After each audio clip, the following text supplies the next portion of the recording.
How to get TIN number online.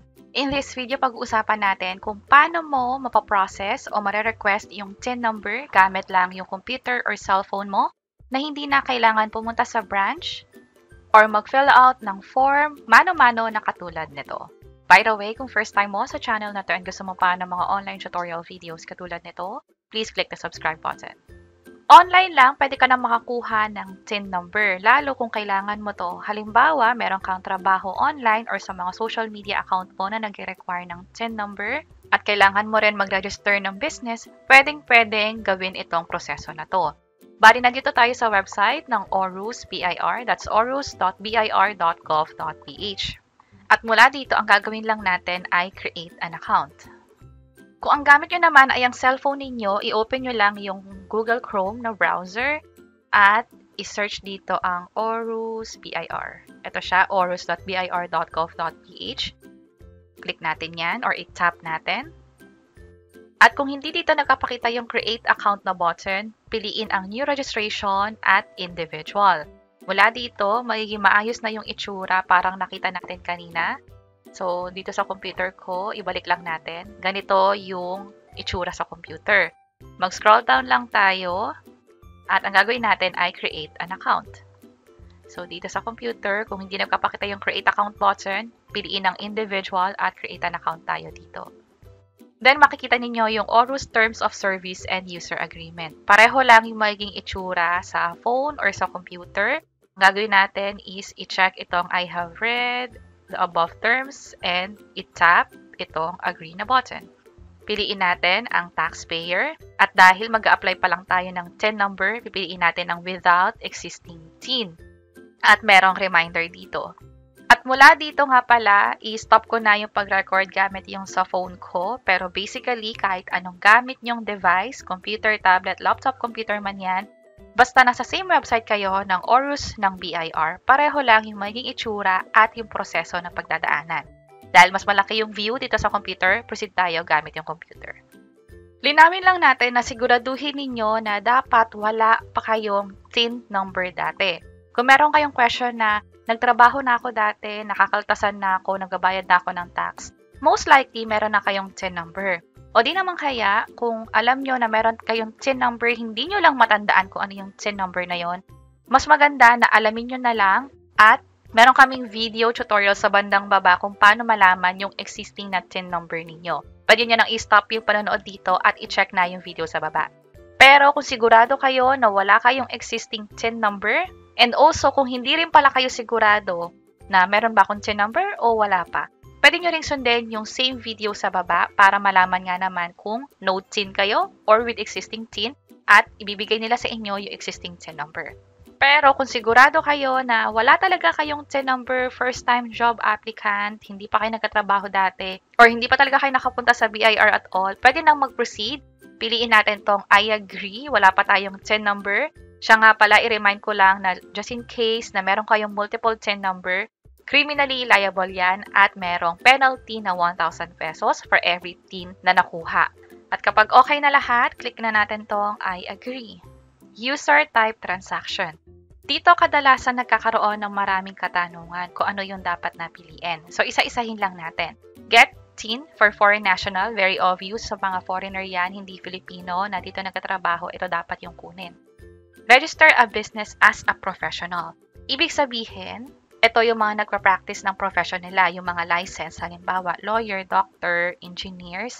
Pero kung hindi naman under PRC, pero professional pa rin sila, halimbawa, yung mga virtual assistant, graphics designer, or even yung mga nagkatrabaho sa social media at nag-earn at gustong i-register yun as a business para nga naman makakuha ng ITR para pwede magamit sa pag-loan or pag-avail ng mga mortgage sa mga pabahay. Or basically, meron kang declaration na nagbabayad ka ng tax yearly. Pwede ang register a business as a professional. At meron kaming ginawang hiwalay na video tutorial tungkol siyaan. Yung YouTube account ko kasi, niregister ko siya sa BIR para nga naman compliant siya sa pagbayad sa tax. At ito yung ginawa kong proseso at ang pinili ko nga doon ay yung sa professional.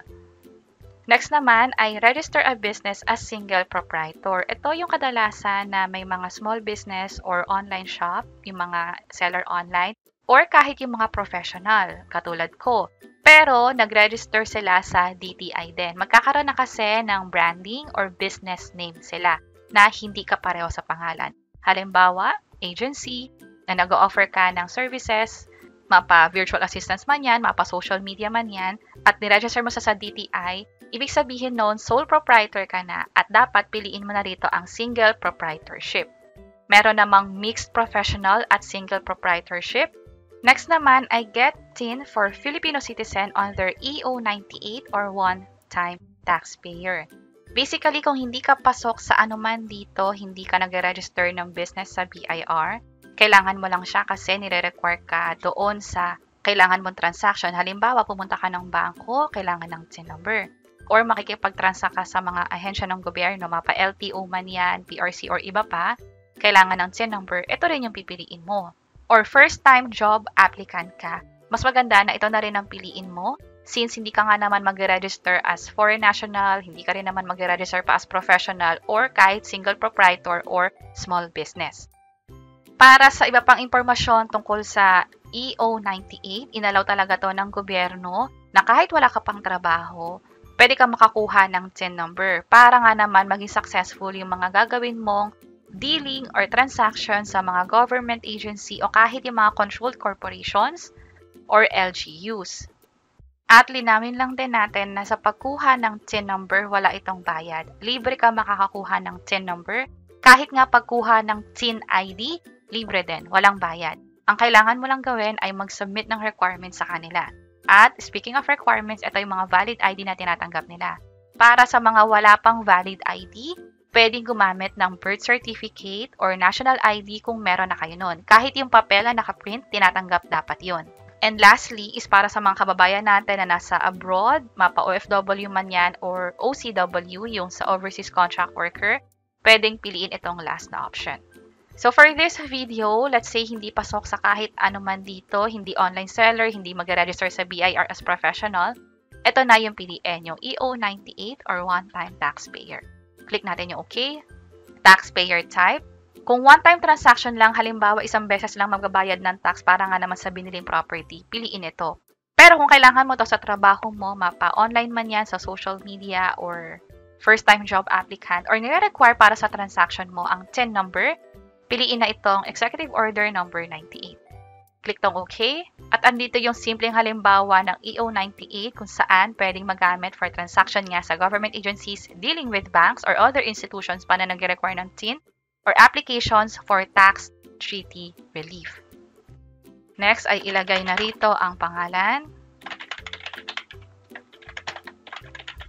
Siguraduhin nga pala na tama yung pinoprovide yung information, walang space dito para nga naman hindi magkaroon ng problema kapag gumawa kayo ng follow-up transaction gamit yung ORUS ng BIR. Next naman ay sa suffix, ENA lang to kung hindi applicable yung iba. And then yung civil status, yung gender, maging ang email address. Para sa email address, siguraduhin na active ito. Kasi sa lahat ng transaction na gagawin mo sa RDO mo or sa BIR, ito na yung gagamitin mo pang email sa kanila and also pang login mo na rin dito sa ORUS account. Scroll down tayo, mag-create na ng password dito. Ito nga pala yung reminder para sa email address. It should be permanent email address and dapat nakaka-receive ito ng email para nga naman sa ibibigay nila sa yung TIN number, doon mo kasi ma-receive via email nga. I acknowledge and then password na natin.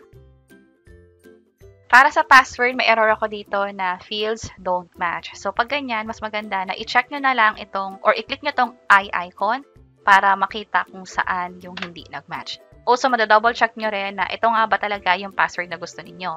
So, i-hide ko na to at mag-create lang ako ng separate password. Finally, I'm not a robot and then click ko na yung register. Kung sakaling kulang yung information na pin-provide ninyo, hindi mag-proceed, instead i-highlight kung saan ba yung kulang. Katulad nito, kailangan kong fill upan at i-click na natin tong register. At ito agad yung makikita ninyo. Dapat i-check nyo yung email na ipapadala sa inyo ng BIR. Mabilis nyo lang dapat ma-receive iyon.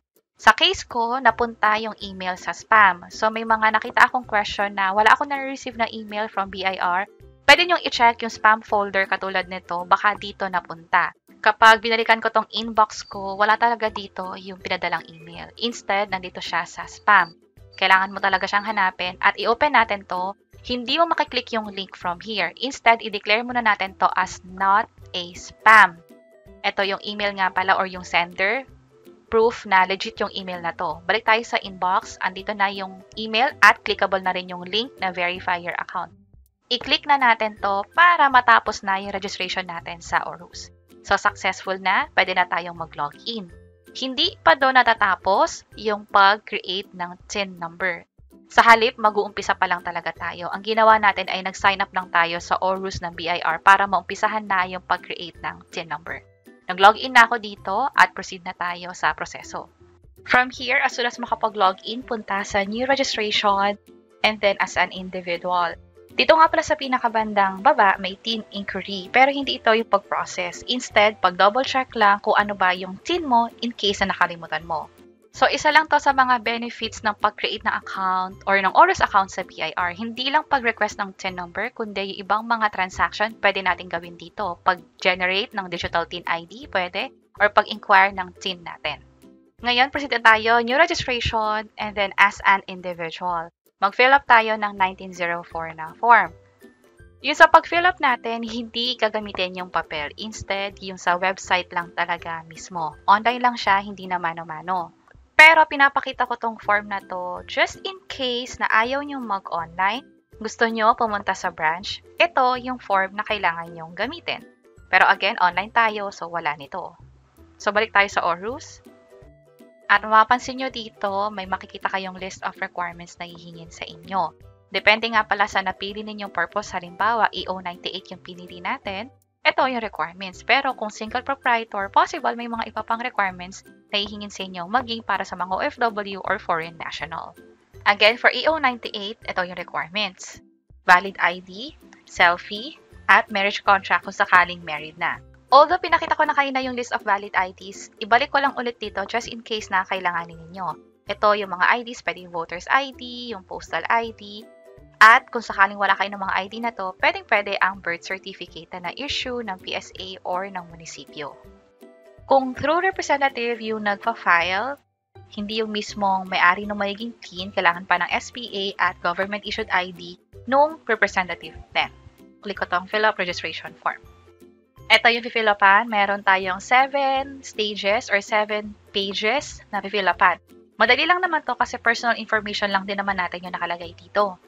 Naka-grade out na yung name. Ito kasi pinrovide natin during registration dito sa Aurus pa lang. Iba pa yung pag-TIN register. So, kumpletuhin ko lang lahat ng to. Nakumpleto ko na yung para sa step 1.